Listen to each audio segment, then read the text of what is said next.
pour calculer la limite de fonction composée, il faut savoir d'abord ce qu'on appelle fonction simple. Comprendre ce qu'on appelle fonction composée et pouvoir calculer la limite de cette fonction composée. Donc, démarrons déjà par fonction simple. Fonction simple ou usienne, c'est les fonctions comme ce que nous voyons. À x, on associe c. C'est-à-dire, lorsque f de x égale à c, la fonction est une fonction constante, c'est une fonction simple, usienne, élémentaire. Lorsque je prends la fonction à x, on associe ax plus b. C'est une fonction affine. C'est une fonction élémentaire. Lorsque je prends la fonction à tout x, on associe cosinus x. C'est-à-dire, lorsque je prends f de x égale à cosinus x est une fonction simple, donc une fonction usienne. La fonction sinus x également.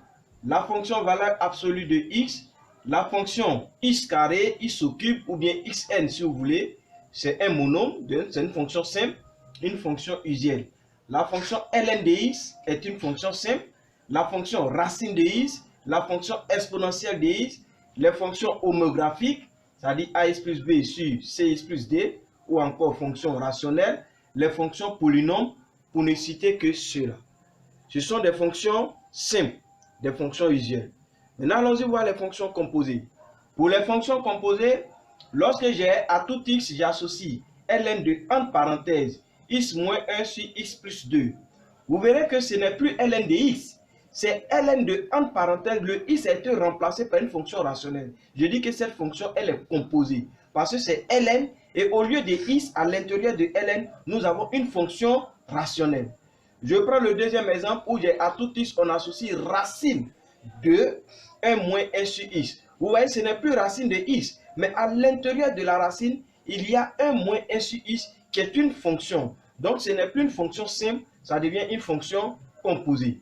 Lorsque je prends aussi à tout x, j'associe 1 moins 2x plus ln de x, le tout exposant 5 ou bien puissance 5. Vous voyez, j'ai une puissance, ce n'est pas x exposant 5, mais c'est toute une quantité exposant 5. Je dis que c'est une fonction composée. Je prends la fonction e exponentielle entre parenthèses de 1 moins valable sur de x sur x. Vous voyez, si c'était e de x, j'allais parler de fonctions simples. Mais je n'ai pas e de x. À la place de x, j'ai 1 moins valable sur de x sur x. Donc, je parle de fonctions composées.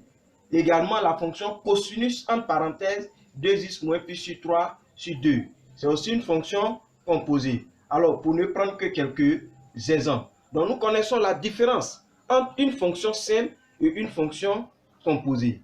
Maintenant, comment nous allons calculer la limite de fonction composée? Il y a un principe, il y a une méthode. La méthodologie, c'est quoi? Lorsqu'on nous donne la limite quand x tend vers alpha de f de g de x, qui est égal, au fait, c'est un point d'interrogation dans un premier temps, et nous, on calcule d'abord la limite. Quand x tend vers alpha de g de x, le résultat qu'on obtient, on vient calculer la limite quand x tend vers ce résultat de f de x, qui est la fonction simple. Le résultat qu'on obtient, on appelle ça gamma ici dans notre cas, donc le résultat donne gamma. Alors, pour être un peu plus explicite, voici le principe. Lorsque je prends limite de f de g de x, on est d'accord, égal, je ne connais pas le résultat, quand x tend vers alpha, qu'est-ce que je fais? Je calcule d'abord la limite quand x tend vers alpha de ce qui est à l'intérieur. Ça va me donner un certain bêta. Et je viens calculer la limite quand x va tendre vers ce bêta, ouais, c'est ce bêta que je reporte, de f de x qui est la fonction simple. Et le résultat que j'obtiens, quand je l'appelle gamma, ici, je viens poser gamma.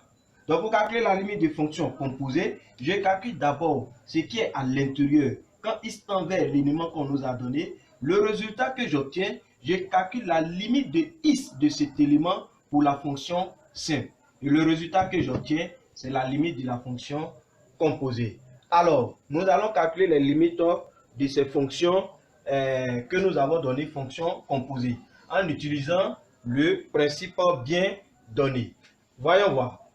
La limite, lorsque x tend vers, je prends moins l'infini de ln entre parenthèses x moins 1 sur x plus 2 égale.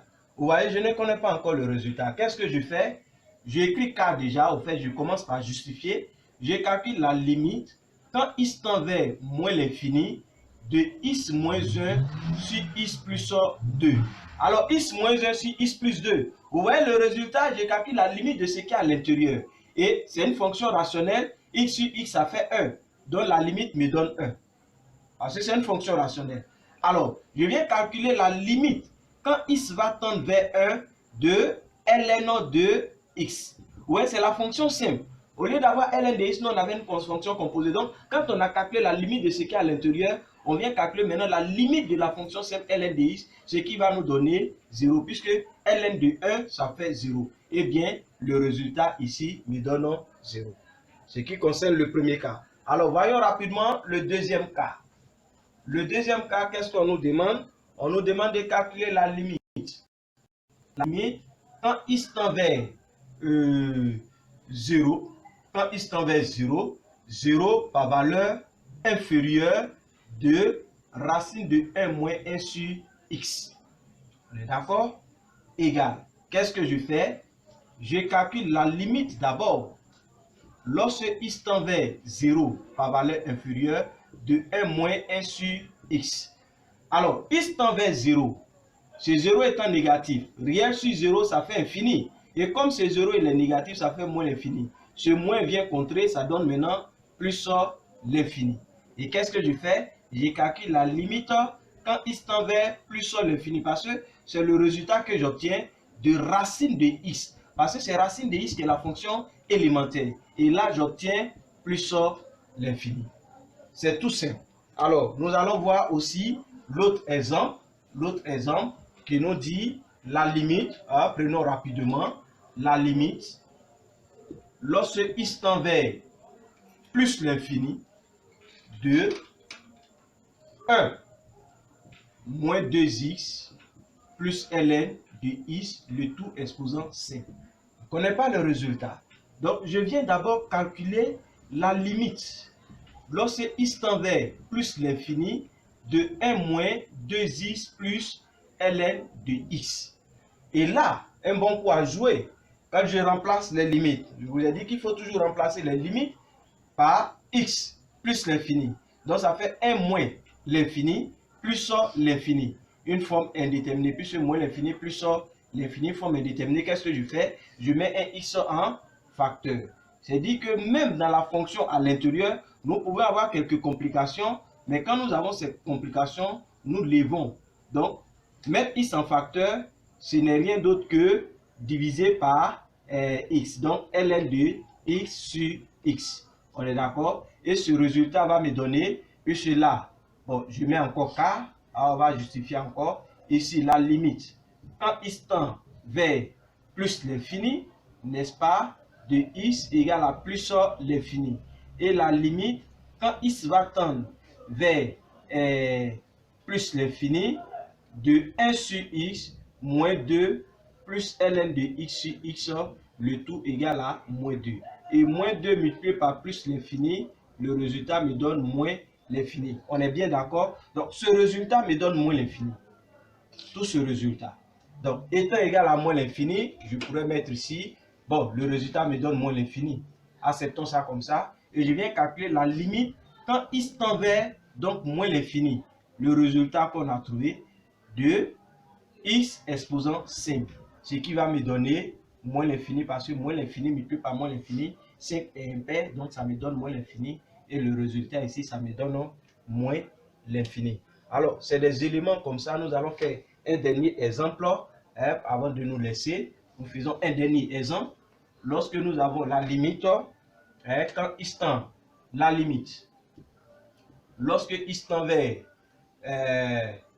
plus l'infini, disons, plus l'infini, de expo de 1 moins x, expo de 1 moins valeur absolue de x sur x égale. Vous voyez, voici la fonction composée. Ce qui est à l'intérieur, c'est cela. Donc, je viens calculer la limite quand x va tendre d'abord vers plus l'infini de 1 moins valeur absolue de x sur x. nous sommes à l'infini, donc la valeur absolue de x, ça sort x, donc limite, disons comme ça, quand x tend vers plus l'infini, de 1 moins x sur x égale.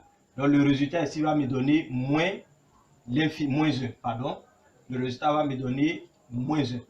On est d'accord? Et maintenant, je viens calculer la limite quand x tend vers moins 1. On est d'accord? Ici, qu'est-ce que je mets? Exponentielle de x. Et quand je remplace exponentielle, toujours, hein, c'est le principe, hein, voilà, je remplace et ça me fait e de moins 1 qui n'est rien d'autre que 1 sur e. Donc, le résultat ici, c'est 1 sur e. Alors, voici grosso modo comment calculer la limite de fonction simple. Alors, pour calculer la limite de fonction simple, de fonctions composées, nous utilisons cette méthode. Et c'est comme ça que ça se passe. Nous allons voir sur l'écran quelques exercices d'entraînement. D'ici là, portez-vous bien, prenez soin de vous et que Dieu nous bénisse. Merci.